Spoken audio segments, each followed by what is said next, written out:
Welcome to the Limi Children's Hospital, where children come first. We like to call it LCH. It's a specialist pediatric center, caring for all kids up till the age of 16.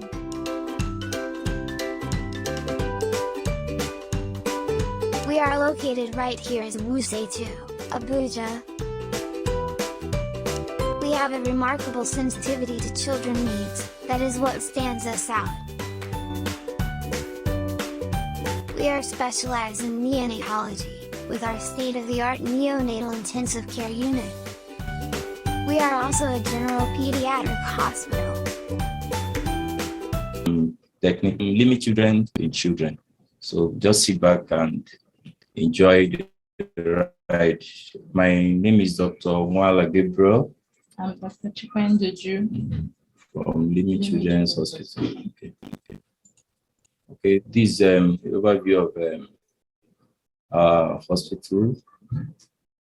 Limit Children's Hospital is 40 years this year, and we have like 3 arms. The cardio care is a multi-specialty hospital with state-of-the-art cath lab and other subspecialties, cardiology, nephrology, as outlined on the slide on the screen. We also have the Limi multi-specialty hospital at the central area, where family medicine, rheumatology, and other specialties are also being offered, of other specialty care offered. Then from our own end, the Limit Children's Hospital, we see children with an area of problems from neonatal issues. So, to the business of the day, Dr. Ju, what do we have? Okay, today we're going to talk about contemporary management of developmental disorders in children. Okay.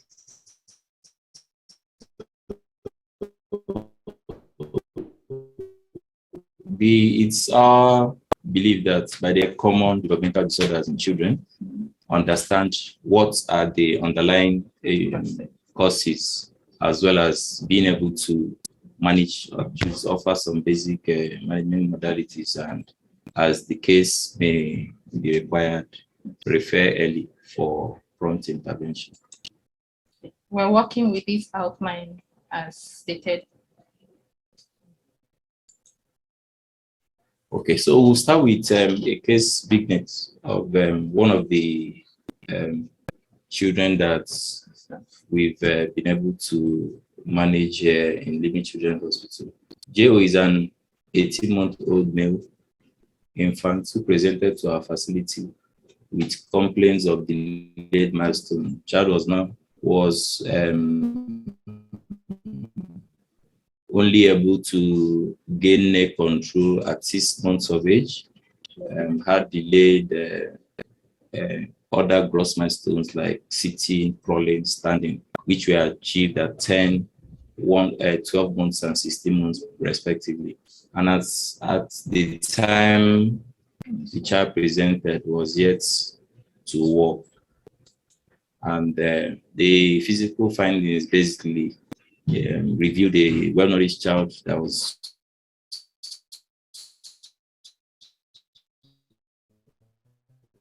not in any obvious distress, but pigmented patch over the left temporal aspect of the scalp, and the only language milestone was being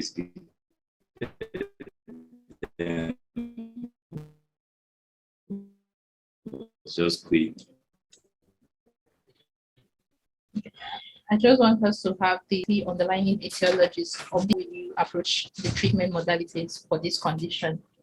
Okay, so by way of introduction, while we try to get answers to the question that has been posed, you know, if you were to see a child, this child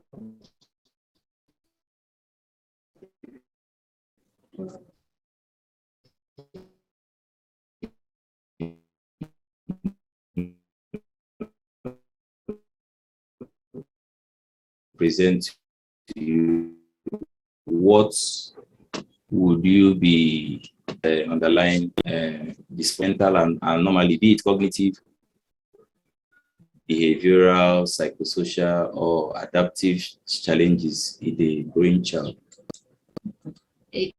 As well as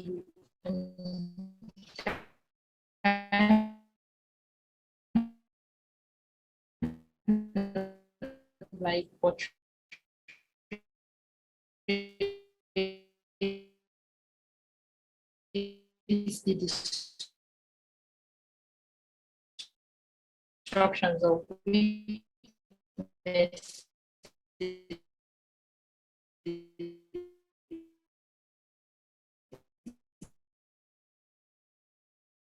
seen in these processes that might change from basically Challenges to identify this problem earlier enough,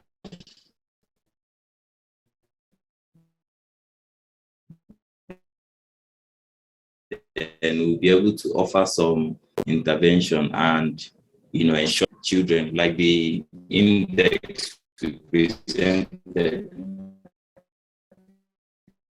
no, their developmental delays or developmental was queen at 18 months.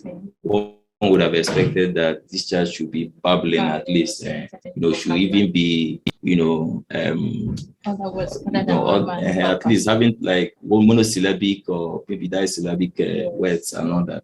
You know, the issues about gross motor milestone, like in the index as well, there was delayed neck control, sitting, standing, and all. Now, you know, there could also be social, emotional, developmental impairments. Like there are things you expect a child that age, or those, you know,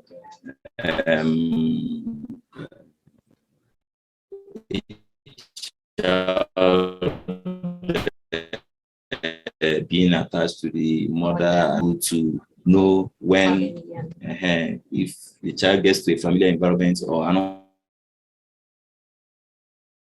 unfamiliar environment, there are some restraints you expect from the child. So if these things are not there, then it could tell you that there might be some neurodevelopmental problems. For school age children, the focus would actually be in the academic skill, how the child performs in school. See a child, 5-year-old child in school, not being able to, you know, sing along with other kids in school, not being able to read, you know, at least identify letters, colors, shapes, and all.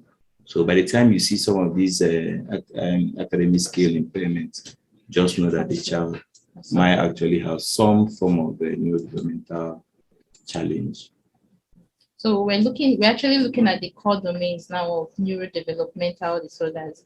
You actually, in sensory and motor development, at least you're expecting a child of that age of in this case to have actually gotten some form of gross motor movement. The child should have some pincer movement. The child should be able to grasp. The child should be able to turn objects from one hand to the other. But in this case, there was some delays in the case we just saw. The language, just like my colleague said, the child should have actually had some monosyllabic words or at least disyllabic words when the child is communicating or talking.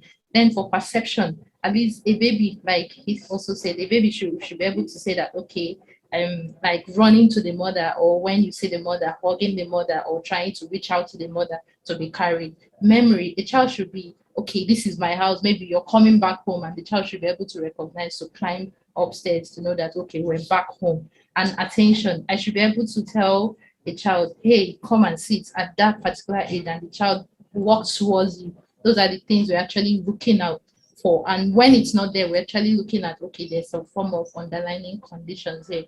For the executive function, just like the outrightly said, there should be certain things I'm expecting a child of this age to have achieved at this age. And if it's not there, there's a problem somewhere. And for social cognition, a child should be able to babble, a child should be able to say certain words, and a child should be able to recognize familiar faces at that particular age we're talking about. So the child should be able to at least interact, socialize with it shouldn't people, be withdrawn. Yeah. So by the time you see a child that's finding other children is withdrawn or doesn't interact, so just know that could point to a possible social cognitive impairment. Okay, so we will try to, before I go into the recent classification of neurodevelopmental disorders. So let's go back the memory lane a bit. Before now, once you hear neurodevelopmental,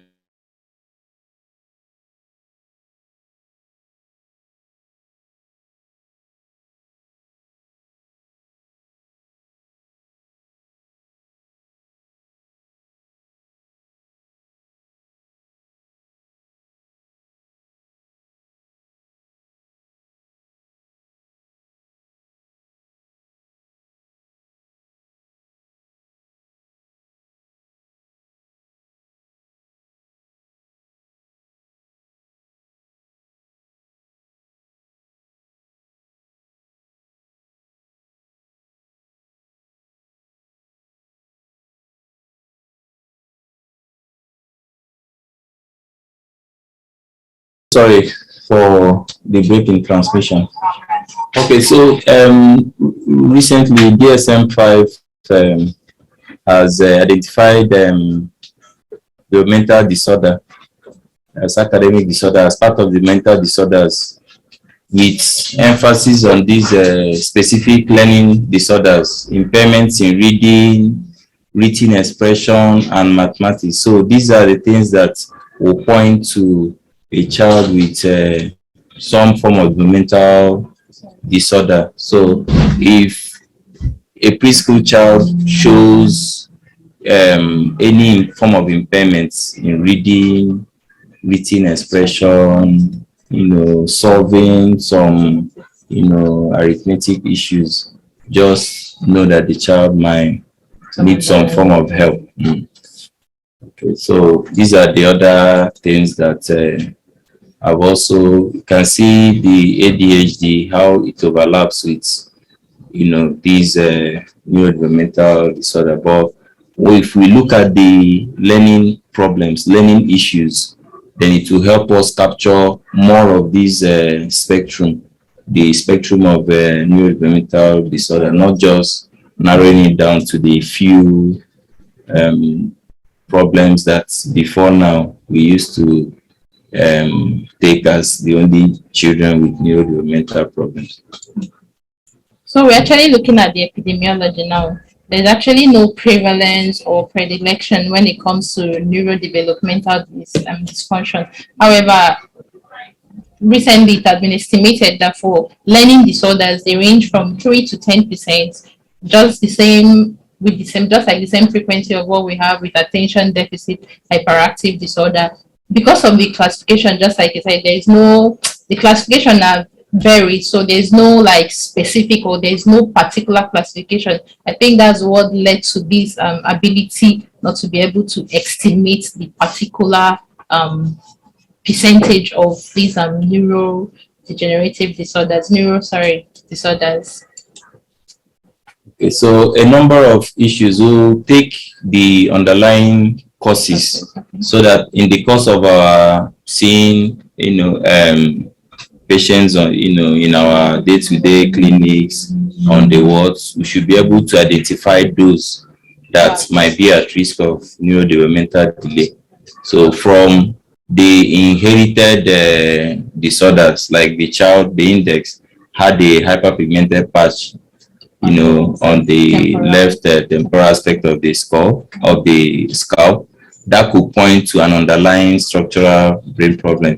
This neurocutaneous syndrome can actually present with some structural brain issues. So seeing something like that could make you think of a possibly inherited structural brain problem. Medical conditions, as you see as we go on with this presentation, psychological trauma like being verbally abusive, can actually impact, on a developing brain, the cognitive development of a child. Environmental factors, sociocultural influences all play, some role in neurodevelopmental disorder, as you see in the subsequent presentation. These are some of the inherited and and anomalies which account for most of the causes of the neurodevelopmental problems. In more than 50% of them, they will have some underlying hereditary, maybe mutations in the gene like DYX2, at this short arm of this chromosome. Okay, so these are the other things: Fragile X, Turner syndrome, Noonan syndrome, the Georges syndrome. These are all things that can predispose a child to having some form of neurocognitive or neurodevelopmental problem. Now, the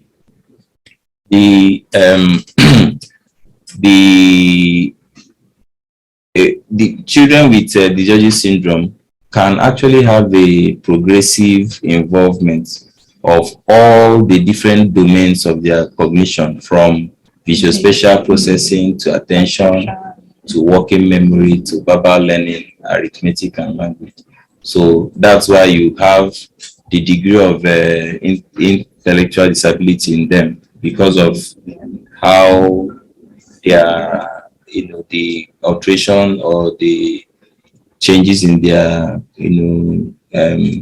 genetic makeup affects or impacts on their neuronal development. So when you find a child that is having some intellectual disability, just know that there might be an underlying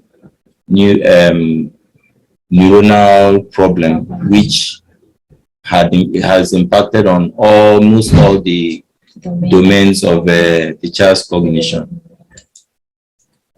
Okay, we also look at, for the etiology, we also look at things that happen perinatally. For example, for a child who was giving birth maybe at less than 1.5 kg, it actually kind of like predisposes these children to having some form of these neurodevelopmental disorders. Severe intrauterine growth retardation, maybe as a result of placenta insufficiency, can also predispose them to having this problem we're talking about. Also, these ischemic, hypoxic ischemic encephalopathies, maybe the mother was also taking alcohol or certain drugs. For example, a mother that was taking some toxic substances during pregnancy, or was exposed to mercury or heavy metals, will actually predispose the child to certain developmental syndromes that can manifest later when the child has been born or during preschool age of the child. Okay, I think I seen some comments on the Q&A section. Please, if you have any question or any issue, you can do well to drop them on the Q&A section. Somebody said the slides were not showing. I think that could have been when we went off, when we had challenges with network. Okay, so I think these etiologic factors now that Dr. Ju talked about will help us know that these neurodevelopmental disorders is actually very much with us. Yes. Preterm, pre-maturity, preterm neonates, especially the very low birth ones, with birth weight ones, are are prone to having some neurodevelopmental delays. Anything that is causing growth restriction, severe preeclampsia, placenta insufficiency from any cause can also affects the children. Perinatal asphyxia, this prolonged obstructed labor. Any woman, that is at risk of having an asphyxiated baby should, as much as possible, be helped so that we don't have this HIV, which may eventually affect the child's neurodevelopmental development. Okay, so other things like CNS infections, meningitis, maternal abuse of drugs like cocaine, intraventricular hemorrhage, head trauma can all impact negatively on the neuronal development of the child. So as much as possible, we should try to help our mothers when they come to us, antenatally, or when even these kids are birthed, we should as much as possible ensure that all these risks are reduced to the barest minimum so that we have very healthy and cognitively sound children. Okay, so also, what else do we have? It's concussion also plays a vital role because we tend to see that children who must have had concussion in India, maybe when they were growing up, though it's a temporary effect it has, but it also tends to affect children, preventing them from learning at the speed with their age mates, as well as all likelihood of, if this concussion or this trauma keeps being repeated over time, can predispose them to a long-term effect of neuro-developmental problems. Most people say in Africa, if they no beat you, they no conk your head, sense no go enter. So as you're conking them, you're throwing the children up, Jacking them. Some of those things can actually cause some, concussion of the neuronal cells in the brain. And when the child grows up, you now wonder, I'm a professor, your mother is a doctor, how come we have a child that the head is touching? So these are some of the things that could lead to that. So then this other thing, most times mothers or parents even talk negatively to their children, calling them coconut head and all that. Can psychological trauma impact negatively on it? Actually does, because I was able to see a study that was done in Romania, and it was more about an orphanage in Romania where children were actually being talked down on, and they kept on kind of abusing them verbally and social and emotionally. So they found out that once the children leaves the orphanage, they tend to do better in their academics, but once they are brought back, they drop down. So the study was carried over time, and it was seen that actually this was what was affecting the children. And even when you look in our society, you can actually see that children that were kind of picked on, talked on, verbally abused, eventually later on in life, they tend not to do so well when compared to those ones that were loved, verbally, they were talked positively. Let me use that word, positively. Eventually they get to do better, even though the other ones might be better off, smarter or more intelligent, but because their should I say their ego has been bruised over time, they tend to perform lesser than actually they should have. So all these things play a very vital role. So it comes to play when we see these mothers, also when we're counseling. We'll still get to that. When we're counseling them, we should also get to the point where what do you tell this child? How do you nurture this child? Wow. The discussion is getting more interesting. I think we have another comment. Okay. Yeah, I think this is the person that commented earlier. So the findings on some of the imaging studies that have been carried out, amongst these children, actually show that there are some parts of the brain that, some of the functions that, were impaired, actually emanate from things like areas that deal with information processing, the parietal cortex, memory, focus, self-regulation. Now, anything that disrupts the brain's regulatory system of these areas can actually impact negatively on these children. So exposure to trauma or abuse early in the developmental course can actually disrupt this brain's regulatory system, and this will now affect the child's higher center functioning, and the child will eventually have some neurodevelopmental delays. So what else do we have as And possible? I think it's still what we talked about the sociocultural deprivation, which can potentiate or these neurodevelopmental and executive dysfunctions.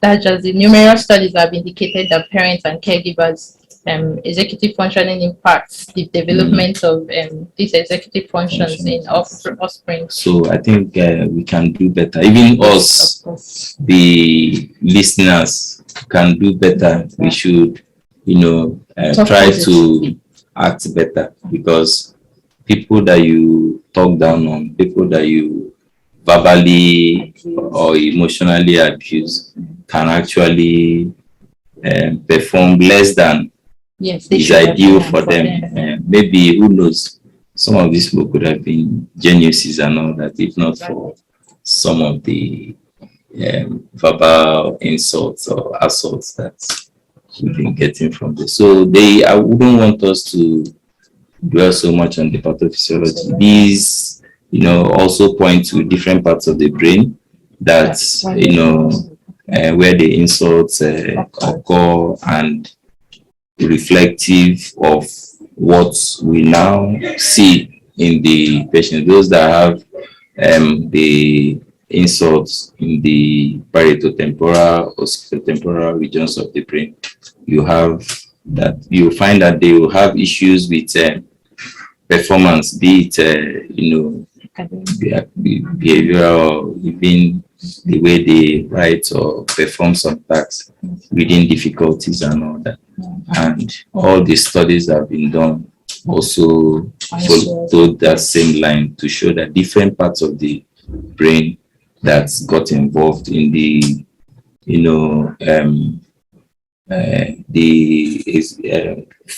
functioning, all reflected in what the child will present as the domain of neuronal development, neurocognitive development, or neurodevelopmental development that was actually seen. So basically, this table is just all about what we talked about, the executive function deficit and what the child will actually manifest. When there is this inhibition, the child is usually impulsive, poor behavioral regulation. The child easily interrupts, like he can just be saying something and he jumps, he leaves what he's saying and moves to another thing. He just kind of like, he might just be there and the next thing he blots out explicits. And for the shifting, it can be a problem with transitioning from one task or one activity or the other. We actually saw a child, the child can just be feeding and the next thing he dumps the food and just runs to the mother. The mother kept on screaming in the clinic. It's not like it was actually a fault of the child. It's just that the mother has not actually understood what was going on. But the shifting can also be as a result of, can also manifest through unsuccessful problem-solving approaches. It keeps making the same mistake. Instead of choosing another strategy, it keeps using the same strategy that is not working. For the initiation, the children usually have issues with starting a task. They can procrastinate a lot. They usually have a problem with, okay, this is what I want to do. They can actually like initiate something. Theirs is just to like lackadaisical kind of attitude. And for the working memory, we're actually looking at, they can't multitask. They're just, this is who I am, this is the pathway, this is what I know. They can't actually, you can't move them from where they are. They are just like stagnated at one place and they're usually forgetful. They can easily forget what was actually meant to be done and move to something else. For the organization and the planning, they have a problem with that. That's one major problem they have. You usually look at them as messy children, not knowing that it's actually a problem, but you keep wondering, why is this child too messy? Why are you not like your brother or something? And they are so disorganized and they have a problem with moving ahead. So for the self-monitoring, they fail to recognize errors. In your head, you're looking at but you should have seen this, but them, they're not seeing it. You're the one seeing it. They're not seeing it. They have a problem with self-awareness. They're not aware the way they treated someone. Every other person sees it, but you keep wondering, why are you not seeing that you didn't do this right, but to him or her, he or she's not seeing what you're seeing. And for the affect control, it manifests as frequent mood changes. They easily throw tantrums. They're just there. They can just be here now, and the next minute they're shouting and screaming. All these things are manifestations of this. On a lighter note, so some of the problems we have around, Actually, we keep doing the same thing over and over and expecting different results. That means there could be some impairment in executive function. Possibly if some of these things were identified early enough, when, I don't want to mention names, when they were children and some interventions or offered, possibly we wouldn't be having the problems we're having around. Okay, so for the clinical manifestations, we will just limit ourselves to preschool and school age children, because if we're able to identify these, two categories of children and intervene as indicated, then some of the problems that we find in older children and adolescents will not even be there in the first instance. So for preschool children, we are interested in language development. Language is not just talking, which is achieved at 2 years. There are things that point to some impairments in language. If you tell a child, go get this pen for me, and the child walks in the opposite direction, or you expect a child at 6 months to be babbling and all that, and instead of the child to be babbling, the child is not even exhibiting any of those things, or issues about not just the receptive, like being able to understand what you're saying, perceptive, expressive, as well as the articulative domains of the language are things that you should actually look at. There are different ages that you expect some form of language development, from 6 months to within the first 1 year of life, monosyllabic word. By the second year of life, disyllabic words like mama, dada, and all that. To 2 years, 3 years, when the child starts making 2-word sentences and all that, 3-word sentences. By the time any child you find being unable to exhibit some of these progressive development in the language, just know that child might need some form of help. The vocabulary development, you expect that the more the child grows, the more the child should be able to discover new words and add to his or her vocabulary. Child should be able to when the child starts school, I expect that child should sing along when rhymes, not when you're singing the shark and the child is just wondering what is happening. So these are some of the things that could point to a preschool age child having some form of a neurodevelopmental problem. So these are for the other things that you can also use to know whether there are issues, being able to identify colors, shape, being able to identify letters. A child should be able to say, okay, this is A. A child in pre-nursery or nursery not being able to identify letter A, letter B, not being able to know the days of the week, sing nursery rhymes with them and all that. And these are some of the things that should point to some form of neurodevelopmental. So on the lighter note, does it mean that men that cannot differentiate between colors, they have some I don't know, who knows, maybe when they were small, they didn't achieve that milestone. So that is for our ladies to decide. So for school age children, what are the things that we should be expecting? For school age children, there's no, it just basically based on the academic performance of the child. You're expecting that at a certain age, the child should be able, for example, the child should be able to at least read ABCD 1, 2, 3. But when the child is not now doing all those things, not performing well in school compared to his age mates, you should be able to look back and say something is wrong with this child. So everything that was explained there, just saying that okay, there are specific patterns of academic performance and behavior you should be that is expected of the child, and when it's not there, there's a problem somewhere. The child should be able to interact with her the peers. The child should be able to at least recognize some social or cultural factors, as well as have some form of intrinsic resilience that should be able to like, okay, no, this is like family, this is not family, this is the people I should associate with.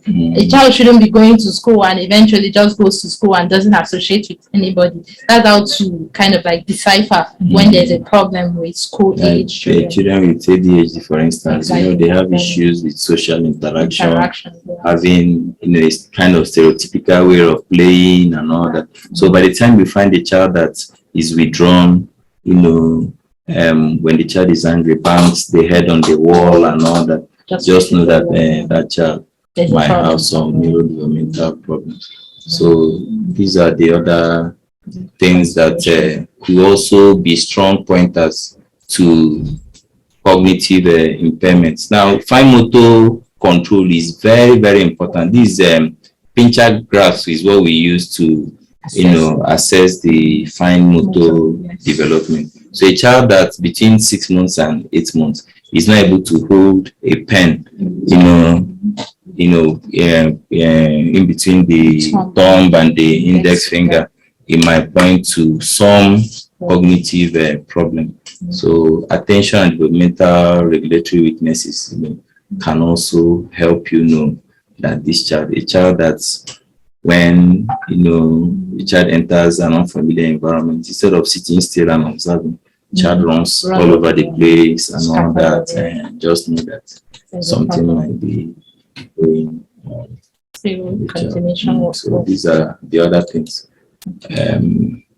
For child care specialists, there are things that you can actually use to know where just a very fast way of knowing children that have problems. This is something that the parents can do. This is something that can be done routinely in the clinics. The 5 hours of early education. American Academy of Pediatrics have been able to recommend this to child care providers. So if you see a child that's maybe doing family devotion, the child cannot read, like other family members, read Bible passage. The child is looking at you, asks, maybe when you say, "Thus says the Lord," the child just identifies T and stops there. Know that there is a problem. A child is unable to sing nursery rhymes. Now, with our smartphones, we're able to even download some of these, songs that children like, singing along with. If a child is not able to do that, not able to play or cuddle with other children, the child is not able to engage in some routine plays, enjoying meals with other. Maybe the child is in school, other kids are eating. Most children that don't like eating, when they go to school, most parents will tell you, they've started eating since they started school. When they watch other children eating, they will want to sit and follow them and eat. But a child that is not following other children to do the same thing may be a pointer that there might be a problem. Things like this emotional response. Let's say a child does well, does a chore or does well in school, and you praise the child, and the child expresses this it tells you that this child is is okay. But the child does well, you praise it, say well done, you're too much, and the child is looking at you wondering what is happening. Just know that there might be a pointer that that child has an issue. Then reciprocal nurturing relationship. Children, when a particular parent treats a child well, there is this tendency for the child to have some likeness for that, person. So these are normal things. If your child tends to like your husband more than the mother, don't feel that the child is being partial or is being, unfair and all that. These are normal things that could tell you that this child is developing is having normal neurodevelopmental development. Okay, so we're going to look at the management modalities now. Just like medics, we actually know that early identification and detection is key to everything. So we should be able to survey, we should be able to screen to know children who are predisposed to having these neurodegenerative disorders. We should also actually look at the medical assessment. We look at the history, physical examination, actually do a neurodevelopmental and emotional assessment of these children when we see them. When we can't actually do anything, we should be able to refer to a center that can actually help, and they can do that through school testing, through using of psychologists, developmental and behavioral pediatricians, as well as therapists to be able to assess these children better. We should also look at evaluation and making proper diagnosis. How do we do this? We can do this through psychoeducational assessment, developmental and psychological assessment of these kids, and that will help us to treat these children better medically, educationally, behaviorally, and as well as developmental and mental health, to help us to treat them, like categorize them better so we can know what form of treatment to offer. Okay, so the let's bring it down a bit. You'll be like, which one is school testing? I find a child that has autism, I suspect has an autism spectrum disorder. There are questionnaires that can be administered on the parents, of these children. There's also one the teacher in school can also help fill out. So by the time you do this, these are some of the things that beyond you, the caregiver, can be offered, and this will help to make proper diagnosis and intervene early enough so that we don't have some progressive neurodevelopmental problems that will impact negatively on the children. Now, these whatever treatment we are offering these children, has to follow a multidisciplinary approach. Now, the multidisciplinary approach needs to be coordinated by the pediatrician. So you, the pediatrician, should be able to at least make the diagnosis and now know the subspecialist that should be able to come in and help. For instance, in the instance of maybe a child with attention deficit hyperactivity disorder, beyond just giving the medication, the child could benefit from some behavioral therapy. There are behavioral therapists that can be employed to help. Those that have issues with speech, let's say as part of the spectrum, there is autism. Now, a speech therapist can be very useful. Now, depending on the neurodevelopmental problem that we are dealing with, different things are actually offered to help.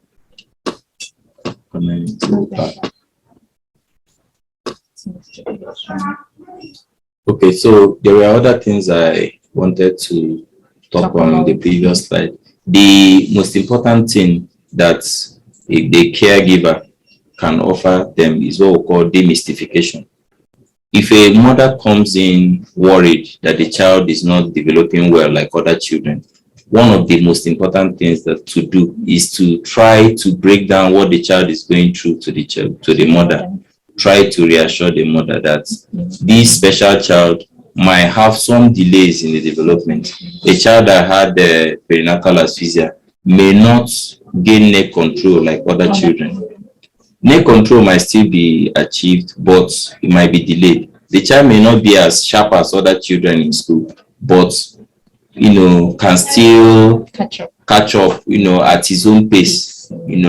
As we go on in the treatment, you find some of the specific things that can be done to help these children. It's not something that you say, see your mates are doing well, writing ABCD. You cannot even write draw A. This one is not writing now. So these are some of the things. Then strengthening of strengths. There are things these children can do well. Like children with some trisomies, like trisomy 21, they have very good liking for music. They can dance for Africa. Now, if you see that this child dances very well, the child can do well as a choreographer. So that's what they call them. So you can actually focus on the strengths of the child and ensure that the child develops in that line. Now, individual and family counseling is important because stigmatization is one of the things that impacts negatively on these children. And we've already seen what psychological trauma could do. So their problem is already there. Then you're psychologically adding to the, adding fuel to the fire, which will, by way of visual cycle, impact negatively on them. Then there are other non-standard therapies, like here we give mentals and some other cognition improving medications, DHA plus and all.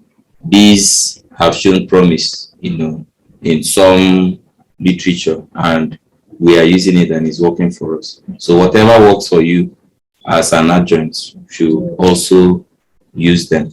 Then for those that have specific problems like ADHD, methylphenidate and risperidone, all has also been very useful for them. So these are some of the things, some of the treatment modalities that can be offered to children with neurodevelopmental delays.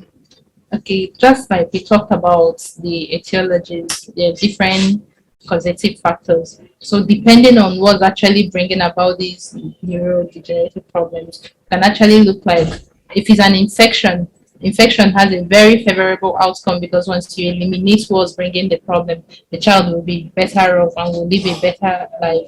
If also, like we talked about during antenatal, mothers can be advised on what they take during their perinatal periods to help prevent all these problems for the unborn child. Also, we also looking at problem of in case of immune dysfunctions, we can actually talk to the parents on what's going to happen if this continues. Maybe the mom is being exposed to toxic substances. It can actually be, there are modifiable factors that can be eliminated. So we'll be left with the genetic ones that we have no control over. But if all those ones are being taken care of, I feel, I think it's a fight we can actually win eventually if we adhere to everything that we've spoken about, and early identification and detection can also help to make these youngsters live a better life and be better productive in life. Okay, and from us here at Limit Children's Hospital, both the physical and the virtual participants, we want to say thank you for your time. Sorry for some of the hitches and technical hitches that we had in the course of the presentation. So if there are questions, you can kindly drop them in the Q&A section so that we answer them before we conclude. Thank you for your time. Thank you.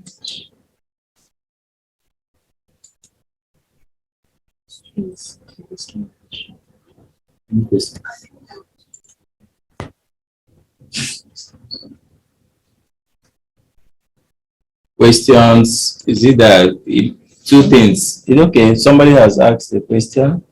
Thank you very much for the amazing presentation. It was highly informative and educative. My question is regards children raised in orphanage or care homes. Are they often disadvantaged as to neurodevelopmental? Okay, so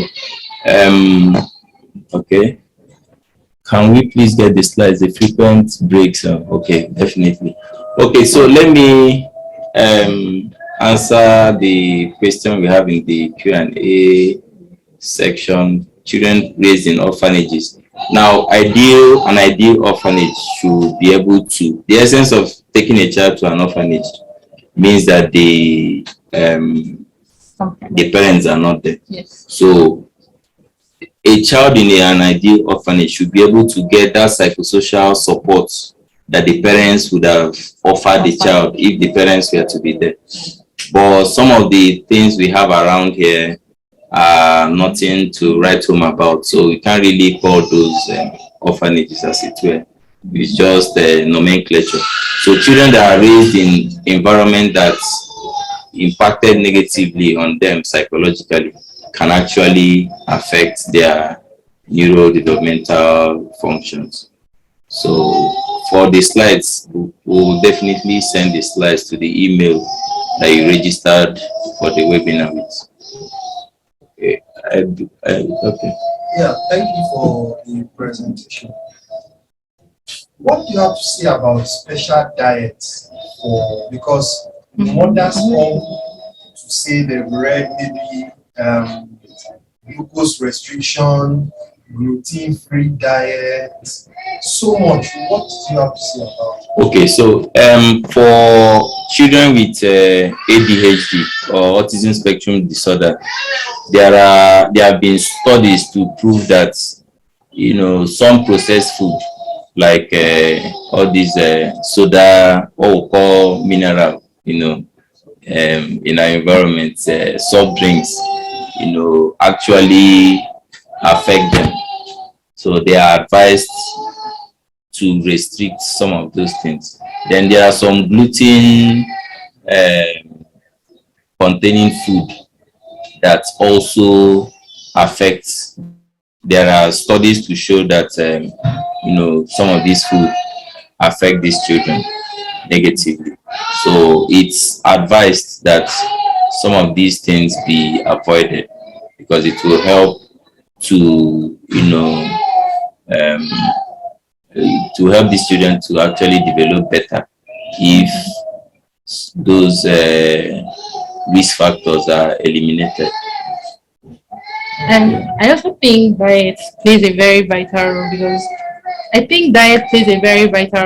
if you check perinatally, when a diabetic mother, when the child is still in utero, the child is exposed to a lot of glucose, which will actually lead to a macrosomic baby. So as the baby is trying to come out through the birth canal, those limitations can actually affect the movement and as well as the skull, that's the brain of the child, which will also lead to these disorders we're actually talking about, and also deficiency in some diets such as folic acid and all these B12 can also lead to spinal bifida that will inadvertently affect the child too.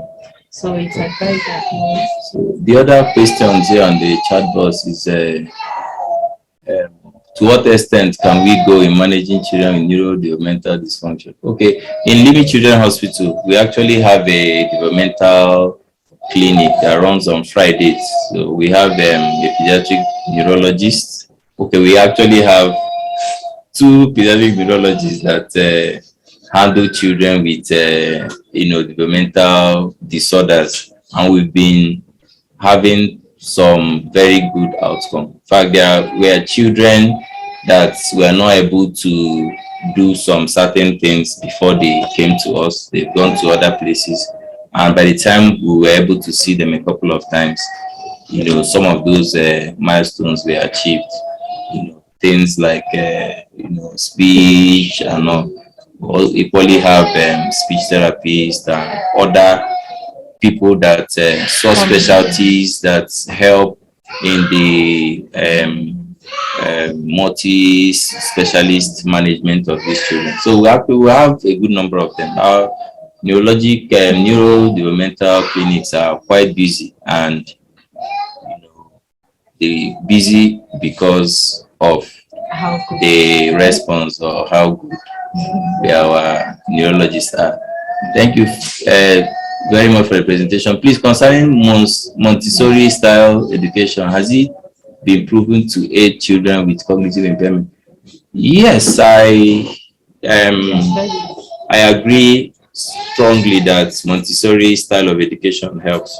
You know, overseas, children don't start school till they are 5. Unlike what we do here, you see 3 months old and pre-nursery paying so much, and they are not really doing anything. They will just give the parents homework to do. You stay awake till 11 p.m. doing homework. Now, Montessori style of education, instead of the child teaching the child this is a chair, you allow the child to be able to be impacted by the environment. The child should be able to listen, to know what the chair is and all that. So Montessori style of education really helps. And I don't need to overflog the points. You know, our counterparts over there, children that started school at 5 overseas, and some of us that did preschool, pre-nursery and all that, you know, we struggle to catch up with them, you know. So the style of education that these children are offered also help, you know. And I think that's all the questions that we have on the chat box. So thank you once again, and from us here at Limit Children's Hospital, I want to say a very big thank you for joining us today and being patient with us despite some of the hitches we had along the way. Thank you. We look forward to having you join us again. Same time next month, last Wednesday of next month. Just keep in touch with your social media handles for the flyers and registration. Thank you and stay blessed.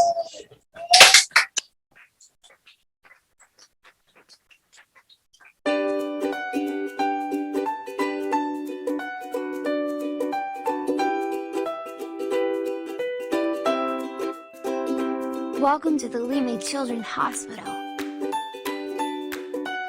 where children come first. We like to call it LCH. It's a specialist pediatric center,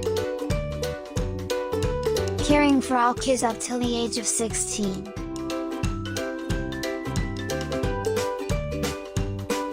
We are located right here in Wuse 2, Abuja.